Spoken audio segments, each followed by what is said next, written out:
चराने प्रसार होणार आहे. परंतु खरंच आज दादांची आठवण आम्हा सर्वांना आल्याशिवाय राहत नाही. कारण का दादा आज नाहीयेत.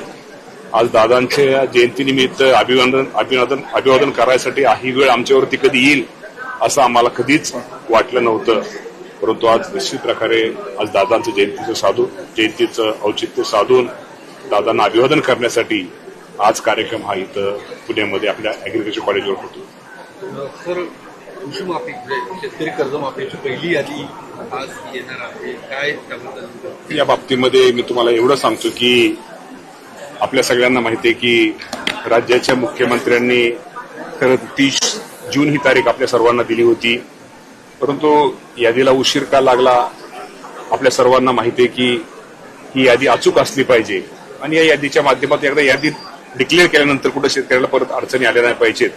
या दृष्टिकोनातून खरं 30 जूनच्या आपल्याला माहिती आहे आमचं अधिवेशन सुरू होतं आणि अधिवेशनामध्ये ते जे बिल आहे आपल्याला माहिती पुरवणी मागण्या आहेत त्या पुरवणी मागण्या मंजूर झाल्याशिवाय खालच्या सभागृहात आणि वरच्या सभागृहात आणि त्याच्यावर नंतर राज्यपाल महोदयांची सही होती, त्यामुळे थोडा उशीर झाला.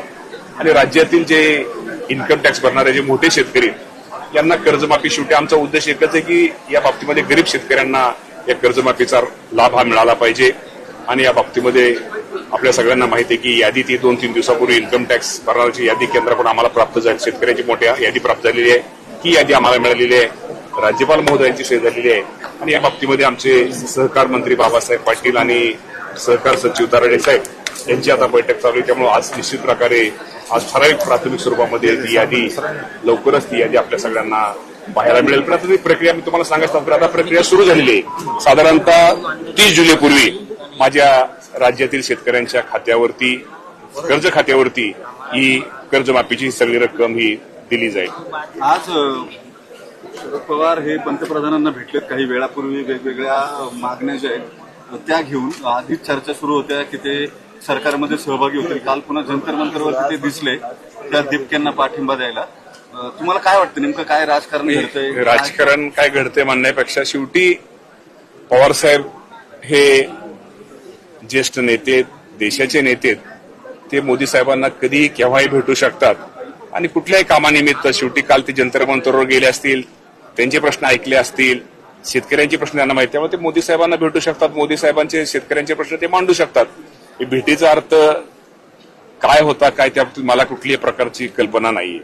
जवळपास संसद होते ते आंदोलन कुठेतरी बाहेरची शक्ती आहे त्याला पाठिंबा देणारं अशा पद्धतीचं वक्तव्य रवींद्र चव्हाण यांनी केलेलं आहे. या बाबतीमध्ये मी काही ऐकलेलं नाहीये. परंतु निश्चित प्रकारे विद्यार्थ्यांच्या ज्या काय त्यांच्या नेत्यांच्या मागण्या आहेत त्या मागण्याचा निश्चित प्रकारे मोदी साहेबांनी पण जाहीर केलेलं आहे. केंद्राचे तिथले मंत्री त्यांनी पण सगळ्यांनी सांगितलेलं आहे की आम्ही बाबतीमध्ये निश्चित प्रकारे त्यांना चर्चा करून काही तर मार्ग काढू. शेवटी प्रत्येकाला आपल्याला माहिती डॉक्टर बाबासाहेब आंबेडकरांनी आपल्याला अधिकार दिलेला आहे प्रत्येकाला आंदोलन करण्याचं, उपोषण करण्याचा. त्यामुळे तो कदाचित तो असावा. या पद्धतीचा लाठीचार्ज झाला तो होऊ नये किंवा मुलांवरती अशा पद्धतीचा लाठीचार्ज करणं हे अयोग्य आहे अशा स्वरूपाचा संताप सुद्धा पाहायला मिळतोय. 100% ऐका ना, कुणावरतीच कुणी लाठीचार्ज झालाच नाही पाहिजे, त्याबद्दल कोणाच दुमतच नाही. आणि आंदोलन हे निश्चित प्रकारे व्यवस्थित आपल्या ह्याच्या जर केलं तर कुठंच होत नाही. परंतु शेवटी मी तुम्हाला एवढं सांगतो की त्या मुलांचे जे मागण्या आहेत, त्यांचे जे प्रश्न, इतर पण काही गोष्टी असतील, या बाबतीमध्ये निश्चित प्रकारे पवारसाहेब आता ज्येष्ठ नेते आपण म्हणतो तुम्ही भेटला, ते कदाचित भेटून काय तर त्यातनं नक्की मार्ग, मोदी साहेब नक्की त्यातनं मार्ग काढतील. संवेदनशीलतेने विचार करत नाहीये सरकार, केंद्र सरकार विद्यार्थ्यांच्या मागणीचा अशी टीका केली जाते. 20 दिवस आंदोलन शांततेत झालं तेव्हा हा विषय केंद्राचा तर आहे, जरी शेवटी पण आपण माणूस पण आपला आहे. या बाबतीत निश्चित प्रकारे शेवटी सर्वांना विश्वासात घेऊन त्यातनं चर्चेतनं दोघांनी चर्चेतनं येऊन काहीतरी निश्चित प्रकारे मार्ग काढावा हीच शिक्षण मंत्री धर्मेंद्र प्रधान यांनी राजीनामा द्यावा असं वाटतं का मला? खरंच आता त्यांनी राजीनामा द्यावा का ना द्यावा, ते दोषी आहेत का ना दोषी आहेत का ते फक्त मंत्रीत म्हणून दोषी आहेत, या बाबतीमध्ये मला वाटतं, या बाबतीत मी बोलणं, मला वाटतं ते मोठे नेते, केंद्राचे नेते, मला वाटत नाही ते या बाबतीमध्ये मी त्यांच्या कुठल्या विषयी कॉमेंट्स करणं किंवा बोलणं ते योग्य वाटत. राज्यातले नेते सुद्धा तिकडे जात आहेत. उद्धव ठाकरे काल गेले होते, ते म्हणतात की नुसतं राजीनाम्यावरती होणार नाही तर सरकारच उलटून टाकण्याची आता वेळ आलेली आहे. कुणाला काय वाटतं, कुणाला काय म्हणा, त्याबद्दल आपण बोलणं बरोबर नाही. शेवटी माझं म्हणणं आहे, ह्या गोष्टीमध्ये कुणीच राजकारण आणू नये.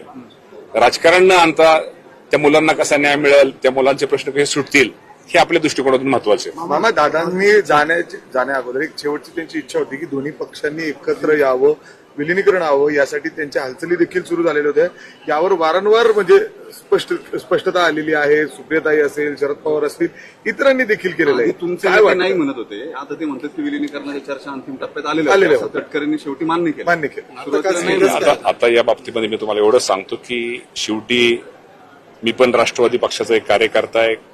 कार्यकर्ता म्हणून माझं जरी काय मत असलं, ते मला ऐका ना, माझं जरी काय मत असलं, मला जरी काय वाटत असलं, तरी शेवटी आमच्या प्रमुख सुनेत्रा वहिनी पवार आहेत.